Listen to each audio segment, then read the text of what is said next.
বিশ্বজুড়ে ছড়িয়ে পড়েছে এক নীরব আতঙ্ক, একটি চর্মরোগ যা শুনলে গা শিউরে ওঠে। স্ক্যাবিস ক্ষুদ্র এক পরজীবী মাইট যা ত্বকের নিচে গর্ত করে ডিম পাড়ে, আর শুরু হয় তীব্র চুলকানি, জ্বালা আর অস্বস্তি। বিশ্ব স্বাস্থ্য সংস্থার তথ্য বলছে, প্রতি মুহূর্তে বিশ্বজুড়ে প্রায় 130 মিলিয়ন মানুষ স্ক্যাবিসে আক্রান্ত। এটি বছরে প্রায় 15 লাখ সমপরিমাণ অক্ষমতা সৃষ্টি করছে। আয়ারল্যান্ডে 2024 সালে স্ক্যাবিসের সংক্রমণ বেড়েছে 96%। ইংল্যান্ডে জিপি সার্জারিতে রোগীর ভিড় গত 5 বছরের গড়কেও ছাড়িয়ে গেছে।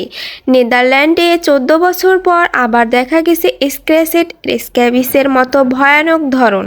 এমনকি যুক্তরাষ্ট্রের একটি জেলে 140 বন্দী আক্রান্ত। লকডাউন করে ফেলা হয়েছে একটি ইউনিট।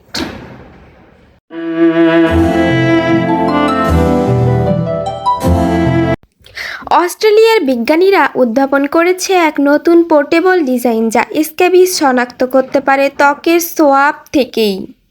চিকিৎসায় ব্যবহৃত হচ্ছে পারমেথ্রিন বা আইভারমেকটিন।